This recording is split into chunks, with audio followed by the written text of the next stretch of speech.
नमस्कार बच्चों, मैं राजिका अग्रवाल और यहाँ पर हम पढ़ने वाले हैं कक्षा 12वीं प्रायोगिक जीव विज्ञान में सूक्ष्मदर्शीय संरचनाओं को, जिसमें हम बात करेंगे वृषण की और अंडाशय की। तो हमारा उद्देश्य क्या है?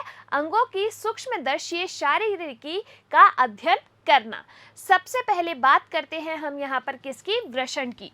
तो देखिए, ये यहाँ पर आपको स्लाइड का एक डायग्राम दिखाया गया है वृषण के बारे में। तो सबसे पहले जब अपन बात करते हैं वृषण, तो ये आपके किस में पाए जाते हैं? नरों के अंदर पाए जाते हैं। ये नर का प्राथमिक जनन अंग होता है, क्योंकि इस वृषण के अंदर क्या होता है? शुक्राणुओं का निर्माण। तो इसीलिए ये क्या है? प्राथमिक जनन अंग है। अब जब अपन बात करते हैं इसकी संरचना के बारे में, तो इसमें जो वृषण है उसमें इसकी संरचनात्मक और क्रियात्मक इकाई जो होती है, संरचनात्मक और क्रियात्मक इकाई, वो है आपके सेमिनिफेरस ट्यूब्यूल। सेमिनिफेरस ट्यूब्यूल, इनको अपन क्या कहते हैं? शुक्र जनन नलिका कहा जाता है। ठीक है, ये इसकी संरचनात्मक और क्रियात्मक इकाई होती है। अब यहाँ पर जो है आपके वृषण के अंदर ही कई सारी संरचनाएं पाई जाती है, जिनको अपन क्या कहते हैं? स्पर्मेटोजोआ, स्पर्मेटोगोनियम, स्पर्मेटोसाइट और स्पर्मेटिड्स, जिन्हीं से ही आपके किसका निर्माण होता है? शुक्राणुओं का, यानी कि स्पर्म का निर्माण होता है। इसके साथ साथ इसमें कई कोशिकाएं पाई जाती है, जिसमें मुख्य रूप से हमें कौन कौन सी कोशिका याद रखनी है? एक तो हमें याद रखनी है सर्टोली कोशिकाएं। ये सर्टोली कोशिकाएं क्या करती है? जो शुक्राणु बनते हैं उनको पोषण प्रदान करती है। तो ये पोषण प्रदान करने का कार्य करेगी सर्टोली कोशिका। दूसरी एक कोशिकाएं पाई जाती है जिन्हें अपन क्या कहते हैं? लीडिंग सेल्स, यानी कि लीडिंग कोशिकाएं कहा जाता है। ये लीडिंग कोशिकाओं का क्या कार्य होता है? तो ये हार्मोन उत्पादित करती है। हार्मोन का नाम क्या है? टेस्टोस्टेरोन हार्मोन, जो कि एक नर हार्मोन है। क्लियर? तो ये आपके कोशिकाएं भी पाई जाती है किसमें? वृषण के अंदर। क्लियर? देखिए इसकी विशेषताओं के बारे में। वृषण प्राथमिक नर जनन अंग कहलाता है। वृषण के अंदर कई शुक्र जनन नलिकाएं पाई जाती हैं, जो कि वृषण की संरचनात्मक और क्रियात्मक इकाई होती है। ये हम थ्योरी के अंदर भी पढ़ते हैं। जब हम मादा जनन अंग और पुरुष जनन अंग पढ़ते हैं, उसके अंदर भी हम वृषण के बारे में पढ़ते हैं। आगे देखिए, नलिकाओं के बीच बीच में संयोजी ऊतक मैट्रिक्स भरा होता है। शुक्र जनन नलिका में सर्टोली कोशिकाएं होती है, जो कि क्या करती है? शुक्राणुओं के विकास, पोषण व उन्हें संबल प्रदान करती है, यानी कि इनका पोषण देने का कार्य होता है। नलिकाओं के बीच बीच में अंतरा नलिका गुहाएं होती हैं, जिन्हें अपन क्या कहते हैं? लीडिंग सेल्स कहते हैं। अब इन लीडिंग सेल्स का क्या कार्य होता है? हार्मोन उत्पादित करने का। तो लीडिंग कोशिका नर हार्मोन स्रावित करती है, जिसे अपन क्या कहते हैं? टेस्टोस्टेरोन कहा जाता है। आगे देखिए, जनिक एपिथेलियम के भीतर की कुछ और संरचनाएं पाई जाती है, जैसे कि स्पर्मेटोगोनिया, स्पर्मेटोसाइट्स, स्पर्मेटिड्स और आपके शुक्राणु। जब पूरी शुक्र जनन की प्रोसेस होती है, स्पर्मेटोजेनेसिस की प्रोसेस, उसमें ये जो है आपके स्पर्म का निर्माण होता है, शुक्राणुओं का निर्माण होता है। क्लियर? अब इसी के ही अंदर हम किसके बारे में पढ़ने वाले हैं? यहाँ पर अंडाशय की अनुप्रस्थ काट के बारे में।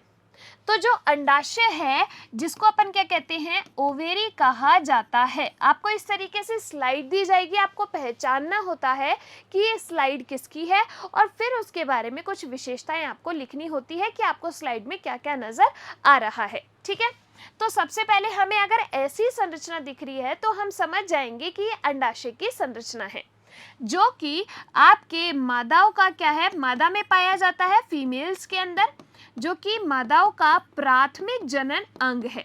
ठीक है, ये आपका क्या है? फीमेल्स में पाया जाने वाला प्राथमिक जनन अंग है। ठीक है, अब एक जोड़ी अंडाशय स्थित होते हैं फीमेल्स के अंदर। ये अंडाशय का क्या कार्य होता है? तो जो आपके अंड कोशिका बनती है वो इसी में ही बनती है, ओवेरी के अंदर ही। ठीक है, साथ के साथ आपके अंडाशय हार्मोन भी यही उत्पादित होते हैं। कौन कौन से? एस्ट्रोजन और प्रोजेस्टेरोन हार्मोन। क्लियर? अब देखिए, इस डायग्राम के अंदर हमें क्या नजर आ रहा है, तो ये क्या है, आपकी रक्त वाहिकाएं हैं, ठीक है। अब इस तरीके से क्या होता है, फॉलिकल बनते हैं, ठीक है।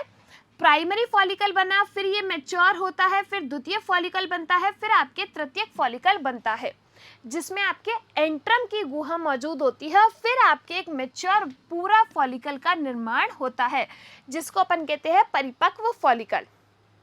फिर इस फॉलिकल में से जो अंडाणु है वो आपके विमोचित हो जाता है, विसर्जित अंडा, और फिर आपके जो बचा हुआ भाग है वो कार्प्स ल्यूटियम और फिर आपके कार्प्स एल्बिकेंस बनाते हैं, ठीक है।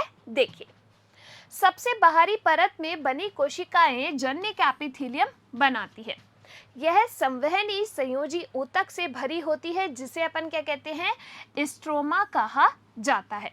स्ट्रोमा में विकासशील पुटिका, ग्राफियन पुटिका, कार्प्स ल्यूटियम आदि होते हैं। क्लियर। ग्राफियन पुटिका में निम्नलिखित संरचनाएं होती हैं, द्वितीयक oocyte, स्तर पर अंडाणु, एंटरनम, मेम्ब्रेना, ग्रेन्युलोसा आदि। तो आप जो है अंडाशय के बारे में लिख सकते हैं कि मादा के अंदर एक जोड़ी अंडाशय स्थित होते हैं, जो कि मादाओं का प्राथमिक जनन अंग है। इस अंडाशय के द्वारा अंडाणु का निर्माण होता है, साथ के साथ यहाँ पर अंडाशयी हार्मोन एस्ट्रोजन और प्रोजेस्टेरोन उत्पादित होते हैं। और उसके साथ साथ आप लिख सकते हैं कि इस अंडाशय के अंदर आपके पुटिकाओं का निर्माण होता है। इस अंडाशय के अंदर प्राथमिक फॉलिकल बनता है, फिर द्वितीयक फॉलिकल बनता है, फिर तृतीयक फॉलिकल, और फिर आपके एक परिपक्व फॉलिकल का निर्माण होता है। और फिर आपके अंडा जो है वो विमोचित हो जाता है उस अंडोत्सर्ग की प्रक्रिया के समय, और बचा हुआ जो है वो कार्प्स ल्यूटियम और कार्प्स एल्बिकेंस बनाता है। क्लियर हुई बात यहाँ पर। तो आज की इस क्लास में हमने बात की है वृषण के बारे में और अंडाशय के बारे में। एग्जाम में आपको एक प्रिपेयर्ड स्लाइड मिलती है, आपको उसको माइक्रोस्कोप के नीचे देखना होता है, और जो जो चीज़ें उसमें आपको दिखती है वो विशेषताओं के अंदर लिखनी होती है। लिख कर आ सकते हैं इजीली। अगर आपको क्लास पसंद आई है, इस क्लास को लाइक कीजिए, डाउट है कमेंट सेक्शन के अंदर लिखिए। हम मिलेंगे अगली क्लास में। तब तक आप लोग खुश रहिए, स्वस्थ रहिए। धन्यवाद।